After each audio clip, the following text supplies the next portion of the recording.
본 내용을 소개하기 전에 제가 이런 슬라이드를 하나 삽입을 해봤는데요.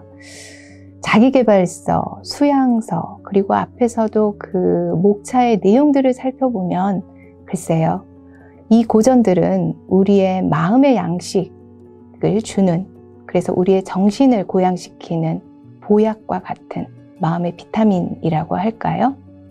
그래서 이 여러 개의 목차는 저는 어쩌면 잘 차려진 밥상, 산의 진미가 가득한 그러한 내용이지 않을까 싶습니다. 여러분이 이 13장의 각 장을 어느 날 계획을 잡고 1박 2일 통독을 해야겠다, 이런 것은 결코 바람직한 독서 태도는 아니라고 생각합니다. 이러한 자기 수양서에 가까운 책들은 글쎄요, 내 주변에 아주 가까운 곳에, 그래서 언제든지 손이 갈 수 있는 그곳에 놓아두고 내가 생각하는 어떤 주제와 연결된 것이 있을 때 하나씩 하나씩 음미하면서, 그렇죠, 산의 진미라고 하는 여러 가지 잘 차려진 밥상이라고 했습니다. 내가 먹고 싶은 것을 그때 찾아서 빨리 소화시키고자 하는 것도 바람직하지 않습니다. 천천히 음미하면서, 그리고 내가 갖고 있었던 경험과 생각과 이런 것들을 그 책을 보면서 여러분이 그 독서의 산매에 그야말로 빠져보는 시간이 되기를 기대해 봅니다. 자, 생활의 발견의 머릿말을 살펴볼까요? 여러분, 어떤 책을 보든지 간에 우리는 그 책의 머릿말은 반드시 읽어야 할 부분입니다. 임어당은 머릿말에서 첫 글입니다. 이 책은 사상과 인생에 관한 체험을 피력한 나 개인의 증언이다 라고 했습니다. 이 책은 객관적인 입장에서 쓴 것도 아니며 또 영구적인 진리를 수립하려는 것도 아닙니다. 나는 철학의 객관성이라는 것을 오히려 경멸하는 쪽이다. 객관적 진리보다는 사물에 대한 견해나 사고방식이 중요하다고 생각한다 라고 하면서 임어당은 생활의 발견을 쓴 자신의 입장을 명백히 밝히고 있습니다. 나는 서정시적이라는 말을 개성이 강한 독자적 견해라는 뜻으로 해석해서 이를 서정철학이라고 부르고 싶었다. 그래서 많은 학자들은 생활의 발견을 생활철학으로 소개하기도 합니다. 철학을 결코 무거운 이론과 딱딱한 내용으로 이해하지 않습니다. 임어당은 나는 철학을 읽지 않고 직접 인생을 읽었을 뿐이기 때문이다.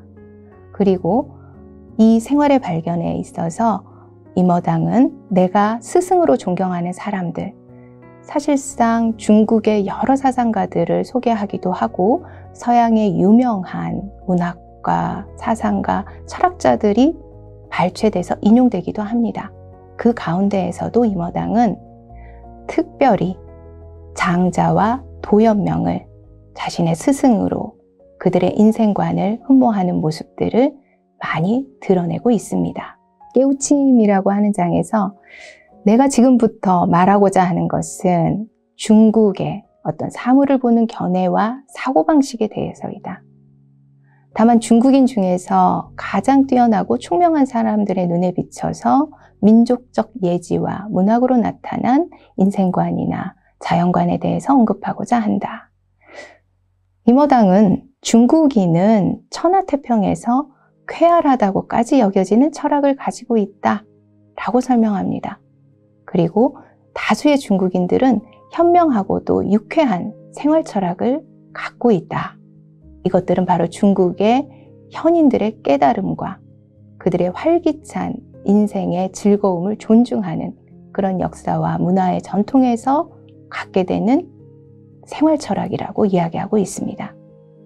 중국 철학의 특질을 첫 번째는 인생을 모두 예술로 보는 천부적인 재질을 갖고 있다. 둘째는 단순 철학, 복잡한 거 아니고 단순한 삶을 추구하는 것으로서의 회귀. 세 번째는 중용적인 생활의 이상을 추구하는 것. 마지막으로 좀 이상한 말이긴 하지만 농민인 동시에 방랑자인 시인에 대한 숭배이다라고 임어당은 중국 철학의 특징을 이야기하고 있습니다. 임어당은 스스로 나는 정신적으로는 동양과 서양의 혼혈아라고 할 수 있다. 그러면서 짐승과 다른 인간의 존엄에 대해서 인간은 첫 번째, 유희적인 호기심과 지식을 탐구하는 천부적인 재질을 갖고 있다. 그리고 두 번째는 여러 가지 꿈과 높은 이상을 갖고 있다. 세 번째, 인간은 유머 감각을 갖고 있다. 네 번째는 자신의 생각에서 반응을 결정하고 자기 의지로 환경을 바꾸는 능력과 자유를 가지고 있다라고 합니다. 이런 대목들에서 보면은 임어당은 당시 그 시대적 상황, 1935, 6, 7년, 그렇죠. 그런 제국주의가 있었던 그 시대적인 상황에서 민주주의와 어떤 개인적인 자유가 위협당하는 그 시대를 살았던 것이죠. 그러면서 그 안에서 순종적이고 조직화되고 획일화되는 그러한 다수 노동자들의 삶 속에서 우리가 여기에 굴복할 것인가? 그것보다는 인간이 짐승과 즉 동물과 다른 것은 자유인으로서의 이 정신을 갖고 있기 때문이라고 설파하고 있습니다. 이러한 맥락에서 앞서 살펴본 대로 인간의 존엄이라고 하는 것을 네 가지로 설명하고 있지요. 자유인으로 살기 위해서 그리고 현명하고 쾌활한 생활 철학이 필요하다라고 보고 있습니다. 이렇게 소탈하고 쾌활하게 인생을 해석하는 그 방법을 가르치는 것이 중요하다라고 보고 있고요. 임어당은 이러한 것들이 중국의 문화, 예술, 철학을 종합적으로 살펴보면서 바로 중국의 현자들이죠. 그런 현명한 사상가들의 깨달음 그리고 활기찬 인생의 즐거움을 존중하는 바로 그것이 중국 사상의 어떤 특이한 측면이라고 자부심을 드러내고 있습니다. 4장의 내용을 좀 살펴보겠습니다. 제 개인적으로는 이 4장의 인간적인 것에 대하여 라고 하는 부분에 굉장히 몰두해서 살펴보았었는데요. 이 안에 절들을 보면은 인간의 위험에 대하여, 유의적 호기심에 대하여, 꿈에 대하여, 유머 감각에 대하여, 인간성의 변덕스러움과 무게도에 대하여, 마지막 개인주의론까지 임어당이 생각하는 인간관에 대해서, 그리고 앞서서도 말씀드렸지만 자유인으로서의 이상을 실현하는 그 모습에 대해서 구체적으로 서술하고 있습니다. 자유인의 네 가지 특징, 유희적 호기심, 꿈꾸는 능력, 그 꿈을 정정하는 유머 감각, 마지막으로 행동의 변덕스러움과 분방함이다. 이렇게 자유인의 모습을 정의하고 있습니다. 그리고 중국 문학에 묘사된 자유인의 모습은 개인주의자의 생생한 모습으로 그려진다. 먼저 임어당이 이야기하고 있는 그 인간의 어떤 특징, 자유인으로서의 특징에 대해서 유희적 호기심이라고 하는 부분이 있는데요. 이런 부분들은 분명히 동물과는 다른, 그리고 어찌 보면 우리 인류 문명의 발전을 가져오게 된 것은 이런 궁극적인 그 즐기고자 하는 호기심에서 비롯된 것이 아닌가 싶습니다. 인간의 유희적인 호기심, 지적인 탐구를 위해서 우리 사회가 이것들을 근본적으로 단속하고 검열하고 억압하는 것이라면 이것은 인간의 존엄을 해치는 불명예스러운 것이다 라고 꼬집고 있습니다. 따라서 식견이 좁은 정치가나 종교가들이 신앙과 어떤 사상의 획일성을 강요한다면 이것이 즉각적으로는 평화나 질서에 공헌한다라고 생각할지 모르지만 긴 역사에 비춰봤을 때 그것은 인간의 생활을 짓누르고 악화시키는 결과를 가져왔다라고 이야기하고 있습니다. 그래서 임어당은 천하에 인간의 사상을 훔치는 것보다 더 큰 도둑질은 없다라고 꼬집고 있지요. 나아가서 단순성이란 사상의 깊이에 대한 외적인 증거이며 상징이다. 학문이나 저작에서 이 단순성에 도달하기란 쉬운 일이 아닌 듯 싶다. 사상을 명철하게 나타내기는 얼마나 어려운 일이겠는가. 그런데 단순성은 이 사상이 명철해질 때만 가능한 것이다 라고 하는 이 구절. 이 부분들 보면은 우리가 살아가는 현재의 어떤 객관적인 모습뿐만 아니라 내 삶을 둘러싼 주변의 여러 가지 갈등과 관계와 오는 문제들도 있습니다. 우리의 삶은 사실 복잡함으로 이야기되는 것이 사실이지 않을까요? 단순하다라기보다는요. 그러나 임어당은 이 복잡함 속에 스스로 갇혀버리는 것이 아니라 단순함이라는 것을 추구하는 것을 강조하고 있습니다.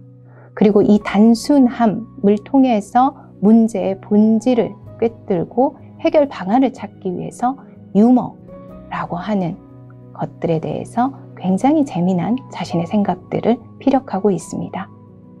저도 이 구절을 보면서 그렇죠. 상황이 복잡할 때, 뭔가 꼬여 있을 때 우리는 그냥 이렇게 얘기합니다. 단순하게 생각하자, 쉽게 생각하자 이런 말들을 하지요. 그러다가 어떤 촌철살인과 같은 그죠? 어떤 날카로운 비수가 뭔가 허를 찌르는 듯한 경구가 됐든 속담이 됐든 어떤 유머를 통해서 그 상황의 문제를 꿰뚫어 보고 해결 방안을 찾는 그러한 속 시원한 경험들 여러분들 혹시 갖고 계시지는 않는지요? 정말 인간적이라는 것은 무엇일까? 라는 부분들을 생각하면서 인간은 어떻게 이 현실을 살아가야 되는가? 라는 부분들을 이 부분을 통해서 성찰해보는 시간이 되었던 것 같습니다. 나아가서 이 4장의 인간성의 변덕스러움과 무궤도에 대하여 이 부분도 언급을 하고 있는데요. 이 부분을 들여다보면은 임어당은 인간이 인간인 것은 바로 인간다움 때문이다 라고 쓰고 있습니다. 그렇다면 과연 인간다움이란 무엇인가? 라고 하는 부분에서 임어당의 사상은 여기 모든 종류의 집산주의라고 했는데요. 오늘날 사회주의나 공산주의나 독재나 전체주의와 같은 우리의 사상을 억압하는 이러한 모습들로 이해할 수 있을 것 같습니다. 그래서 현대에는 인류가 인간적인 방향성을 잊어버리고 그것을 상실하여 결국 개인이 위험마저 잃어가는 것은 당연하다. 이러한 세상에서는요. 그러면서 오늘날의 인간은 일반적으로 물질적인 법칙, 경제적 법칙에 맹목적으로 복종하는 자동 인형으로 여겨지게 되었다.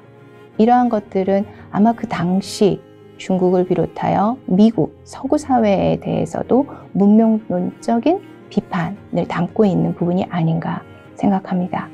우리는 이미 인간을 인간으로 생각하지 않고 톱니바퀴의 톱니 하나로서 조합이나 계급의 일원으로서 경멸적으로 불리는 소시민 계급으로서 비난받아야 할 자본가로서 혹은 노동자라는 이유만으로 동지라 불리는 노동자로서 생각한다. 이것은 너무나 사물을 간단히 처리해버리는 것은 아닌가. 네. 이러한 사회에서는 임어당이 이야기하는 이상으로서의 자유인은 아예 모습을 감추고 말았다. 그리고 환경에 맞서서 자유분방하게 작용하는 훌륭한 자유인적인 소질을 가진 사람도 사라져 버렸다. 네.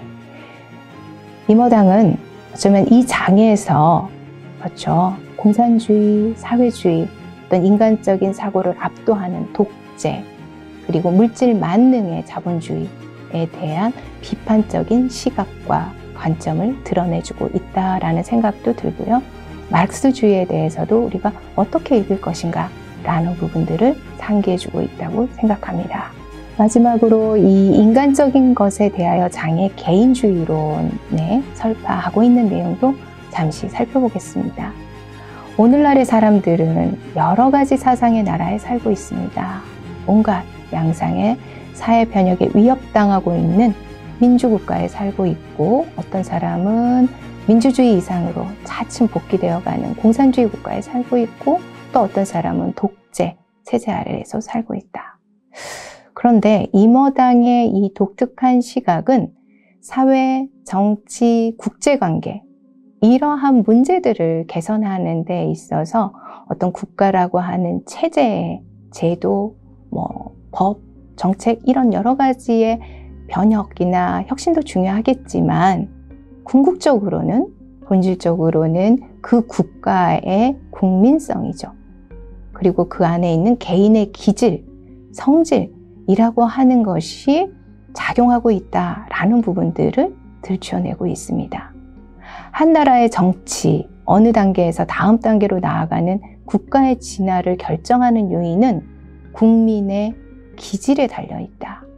다시 말하면 산업발전의 법칙을 초월해서, 그죠? 우리는 지금 자본주의 아니면, 그죠? 사회주의의 어떤 경제체제에 살고 있습니다만은 이것을 초월하여 어느 국민이 어떤 종류의 일을 하고 어떤 식으로 문제를 해결하는 버릇을 가졌느냐 하는 이 기질의 문제가 보다 중요한 요인이 되고 있다라고 쓰고 있습니다.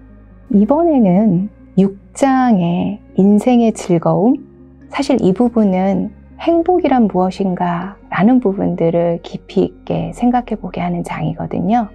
그래서 구체적으로는 행복이란 무엇인가, 행복은 관능적인 것, 유쾌한 한때에 관한 김성탄의 33절이라고 하는 것도 소개가 되어 있고요.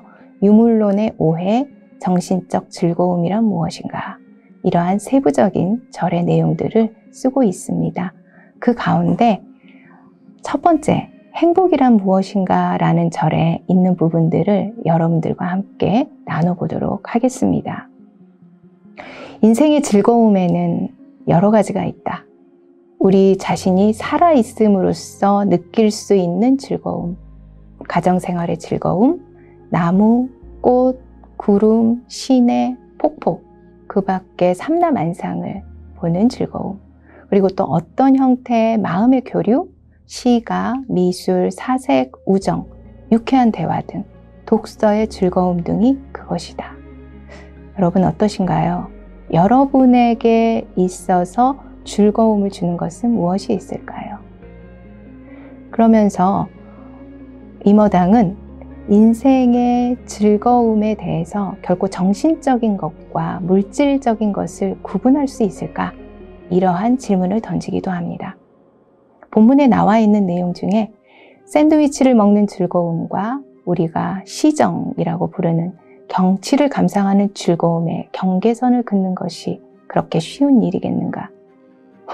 우리가 예술이라고 부르는 음악의 즐거움이 물질적이라 일컬어지는 파이프 취미보다 고급스러운 즐거움이라고 생각할 수 있겠는가?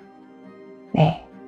그러면서 임어당은 누구든지 이 세상에 태어나는 순간 당면하는 문제는 이제부터 노력해서 도달해야 할 목적이 무엇인가? 다시 말하면 인생의 목적이 무엇인가? 이런 것들이 아니라 보다 중요한 것은 우리 모두 그 당시는 평균 50살에서 60살을 살았겠지만 오늘날은 100세를 바라보고 있습니다. 그래서 나에게 주어진 이 시간 동안 인생을 어떻게 살아가느냐 하는 것, 이것이 보다 중요한 질문이라고 비틀어 이야기하고 있습니다. 그래서 인생 최대의 행복을 발견할 수 있도록 인생을 규정하는 것이라면 그것은 당장 주말을 어떻게 보낼까 하는 것과 같으며 광대한 우주의 섭리 속에서 인생의 신비한 목적이 무엇이냐 라고 하는 형이상학적인 명제, 이런 것들을 제시하기보단 행복이란 무엇인가 라고 하는 것은 현실에 근거한 문제이다. 그래서 인생의 목적이 무엇이며 이를 해결하고자 노력하는 철학자들의 논리를 아주 경쾌하게 비판하면서 비껴나가고 있습니다. 자, 우리에게 있어서 인생에서 행복이란 무엇일까요? 임어당은 물론 인생의 목적이 무엇이어야 한다 라고 하는 다양한 사람들의 사고방식과 가치 판단을 부정하지는 않습니다. 이에 대한 논쟁은 당연한 것으로 언급을 하고 있고요. 다만 임어당은 인생이란 너무 철학적이 아니고 좀 더 실제적이면 족한다 라고 주장하고 있습니다. 이러한 맥락에서 미국의 월트 휘트먼이라고 하는 작가의 말도 인용하고 있는데요. 살고 있다. 그것만으로 충분하다. 인생을 즐기는 것 말고 어떤 목적이 있겠는가 라고 피력하고 있습니다. 이러한 맥락에서 6장의 유쾌한 한때에 관한 김성탄이라고 하는 분, 이분은 중국의 17세기의 위대한 인상파 평론가라고 소개하고 있습니다. 그의 대표작이 서상기라고 하는데요. 여기에 이제 쓰여져 있는 유쾌한 한때라고 하는 것을, 그러니까 33가지의 유쾌한 일들을 열거하고 있습니다. 그래서 그 중에 하나입니다. 여러분, 그 중국의 위대한 그 평론가였던 이분은 인생에 있어서 유쾌한 한때를 어떻게 묘사하고 있을까? 그 첫 번째 것만 여러분들에게 들려드리도록 하겠습니다. 때는 6월의 어느 무더운 날, 해는 중천에 걸려 있어 바람 한 점 없고 하늘에는 한 조각의 구름도 보이지 않는다. 이걸 읽어보니까 요즘 날씨가 그렇잖아요. 정말 35도 이상의 23일 이상의 열대야가 이어지고 있는데요. 그 숨이 턱턱 막히는 그것이 바로 떠오르는 것 같습니다. 앞들과 뒤들은 마치 둥근 화로속과 같다. 하늘을 나는 새는 그 자취를 감추고 땀은 온몸에서 폭포처럼 흘러내린다. 점심상을 받았으나 더위 때문에 수저를 들 기분도 나지 않는다. 좀 생략이 됐고요. 그때 돌연 천둥 소리가 요란하게 울리고 먹구름이 하늘을 가득 덮으며 이윽고 추녀에서 빗물이 폭포수처럼 떨어진다. 그러면 땀이 들어가고 땅의 눅눅함도 없어지며 파리도 어디론지 숨어버려 간신히 밥을 먹을 수 있게 된다. 이 또한 유쾌한 일이 아니겠는가. 네, 어떤 느낌과 의미의 글인지 여러분 좀 다가오시나요? 33절의 유쾌한 일을 열거하고 있습니다. 그 중에 빚을 갚았다. 빚이죠, 빚. 그랬더니 이 또한 유쾌한 일이 아니겠는가. 갑자기 저도 이 강의를 하는 순간 그게 떠오르는데요. 이 글을 읽으면 우리는 어쩌면 아련한 나의 과거가 떠오를 것 같습니다. 그 가운데는 즐거웠던 그리고 행복했던 그 순간들이 떠오를 것 같고요.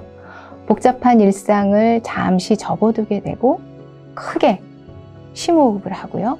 그러면서 몸의 긴장을 풀고 먼 하늘을 좀 들여다보기도 하고 그저 편안하게 우리의 몸과 마음을 내려놓는, 어쩌면 그러다가 명상을 하나 싶지만 잠이 들게 되는 그러한 느낌을 갖게 하는 부분이 바로 이 부분입니다. 그러면서 작은 행복감을 떠올릴 수 있지 않을까 싶습니다. 우리 수업에서 마지막으로 살펴보고자 하는 부분인데요. 제11장 교양의 즐거움입니다. 네, 11장 교양의 즐거움에는 정말 오늘날 지식과 정보의 홍수 속에서 살고 있지요. 그래서 우리가 과연 이 시대에 지식인이 되고 교양인이 된다는 것은 무엇인가, 이런 부분들을 한번 생각해 보게 하는 장이라고 생각이 듭니다. 교양의 즐거움에는 지식과 견식, 유희로서의 예술과 품격으로서의 예술, 어떻게 독서할 것인가, 그리고 문장도에 관하여 저술하는 그러한 내용이죠. 여기에는 또 구체적인 내용들이 있습니다.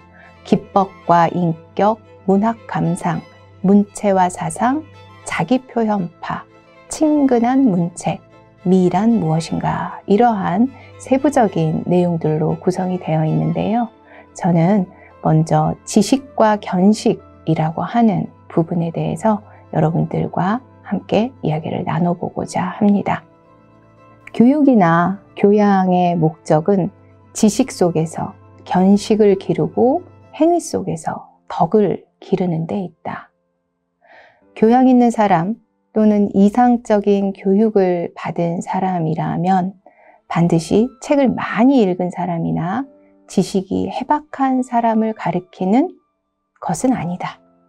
네, 그렇다면 이모당이 보기에는 좋아해야 할 것과 싫어해야 할 것이 무엇인지를 구별할 줄 아는 사람이 바로 교육받은 사람, 교양인이라고 이야기하고 있습니다. 무엇을 사랑하고 무엇을 싫어해야 하는지를 안다는 것은 견식이 있다라는 것을 뜻한다. 교양 있는 사람이란 좋은 것과 싫은 것에 대한 태도를 분명히 하는 사람을 말한다. 견식이 있다. 우리가 보통 저 사람 매력적이다 라고 말을 할 때도 있습니다. 견식에는 매력이 따르는 법이다.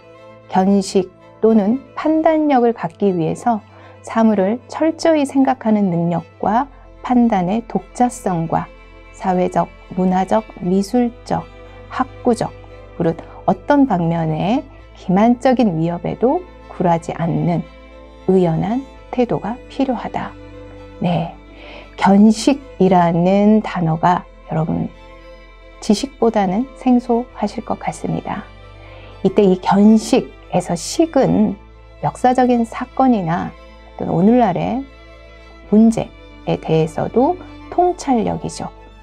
어떤 해석적인 통찰력을 갖고 있는 그 부분을 바로 식이라고 이야기하고 있습니다. 또한 이모당은 지식과 견식이라고 하는 부분에 대해서 현대의 교육제도에 대해서도 비판적인 입장을 드러내고 있습니다.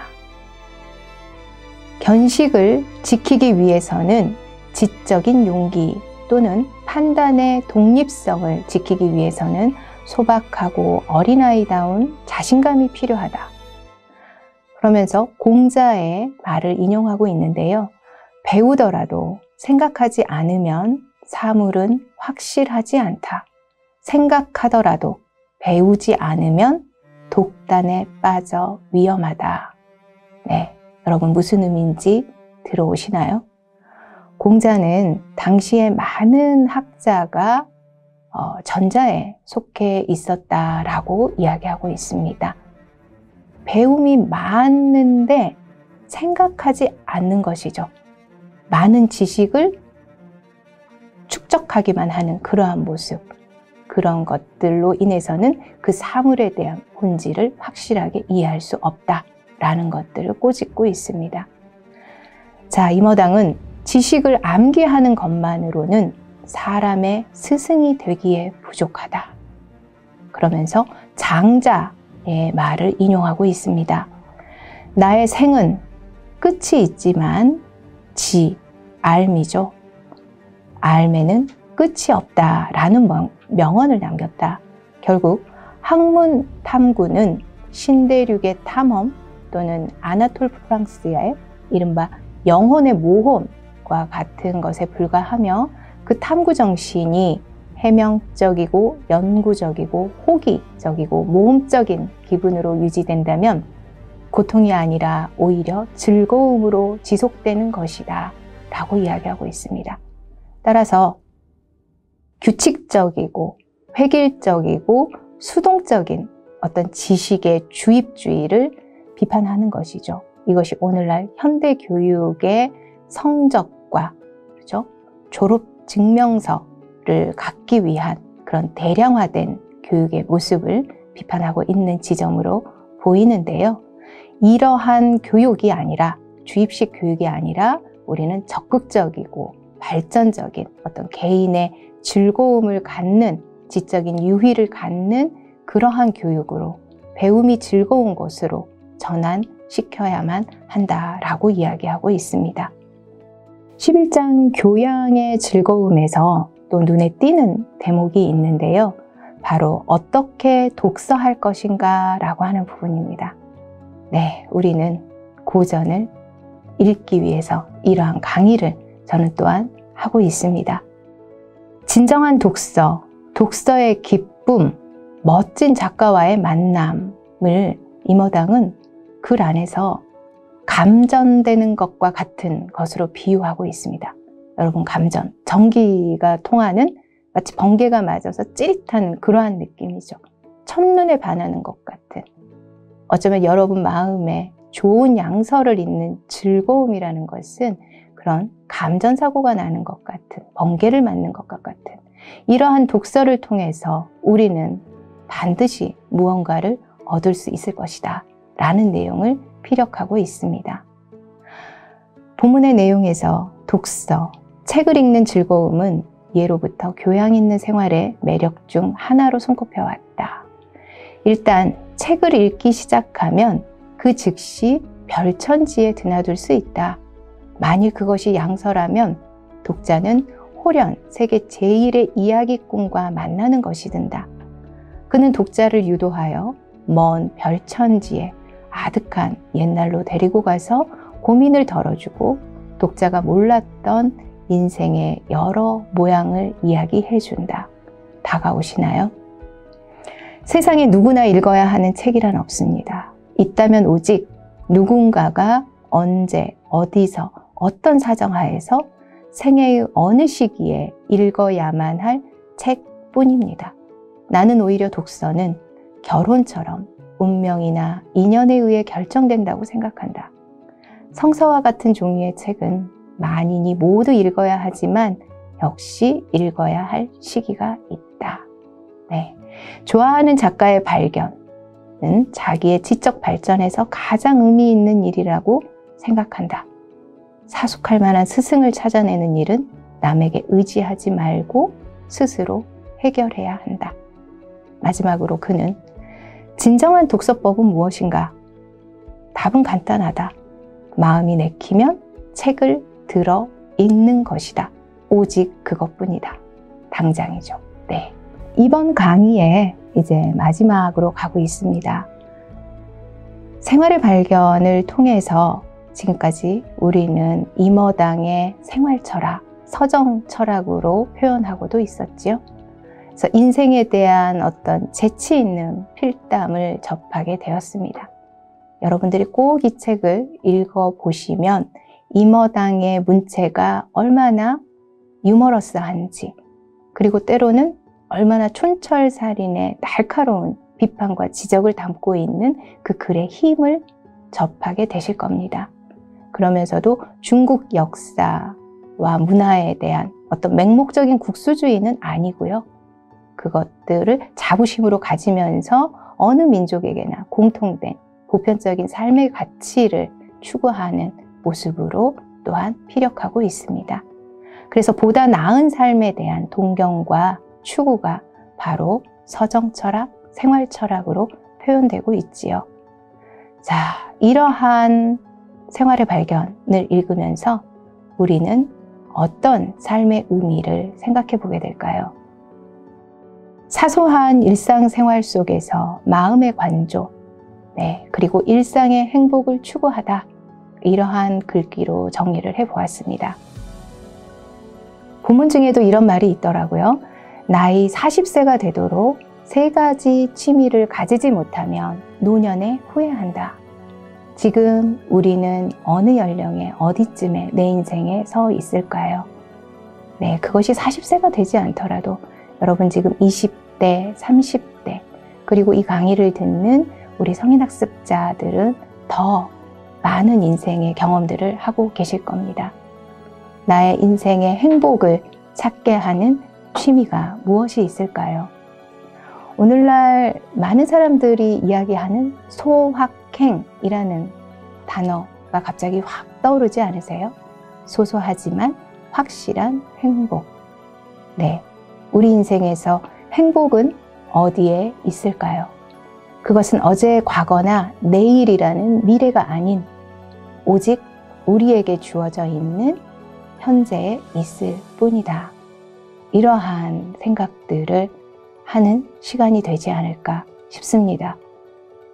생활 철학을 통해서 우리는 인생의 어떤 그 살아가는 삶의 무게와 그 안에서 나의 한계를 느끼게도 되지만, 우리가 진정한 생활 철학의 의미를, 그리고 현재에서 행복을 찾는 거기에 집중한다면 꾸준히 할 일을 하고 그 일이 뜻대로 되지 않아도 절망 대신 운명을 개척해야 하는 마음의 여유를 갖게 하지 않을까, 그 안에 의미가 있지 않을까라는 생각이 듭니다.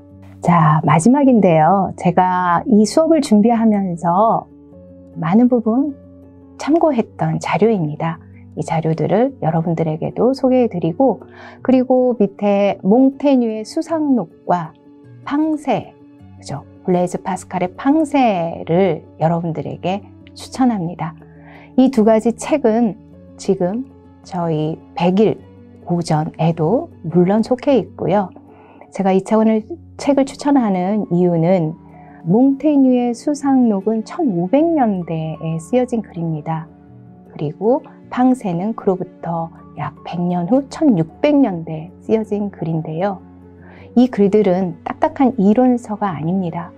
몽테뉴가 살았던 그 1500년대 시대에 복잡하고 그야말로 정치적으로든 경제적으로든 어떤 자연재해와 그 사회 구조의 신분, 봉건제라고 하는 신분 질서 안에서 인간의 삶이 얼마나 복잡하고 그야말로 말도 안 되는, 우리 속된 말로 엉망진창이야 라고 하는 그 세상일지도 모르겠습니다. 그 안에서 삶에 대해서 스스로는 회의론자로 자신의 인생을 그리고 칩거하면서 이 수상록을 썼다고 하는데요. 마찬가지로 팡세도 그렇습니다. 1600년대 격동의 시기를 살아가면서 팡세는 생각이라는 뜻입니다. 네, 블레이즈 파스칼, 세기의 천재죠. 인간은 생각하는 갈대다. 생각나시죠? 네, 이 글 안에서 어쩌면은 복잡한 세상에서 인간이란 무엇이고 우리는 어떻게 살아야 하는가 라는 그 삶의 본질이라고 할까요? 그런 부분들을 너무나 촌철살인의 그리고 유려한 문체로 보여주고 있습니다. 생활의 발견이 20세기에 나온 그런 삶의 철학을 담고 있다면 우리는 그 이전의 고전을 통해서 인류 역사에 정말 그 복잡한 이 혼돈의 시대에 우리가 무엇을 어떻게 살아야 하는가라는 지혜를 구하는 데 큰 도움이 되지 않을까 싶어서 추천을 합니다. 자, 이상으로 사회 분야 100일 고전지의 융합 통찰력 향상을 위한 심화과정 생활의 발견 강의를 마치겠습니다. 여러분 오랜 시간 경청해 주셔서 감사합니다. 수고하셨습니다.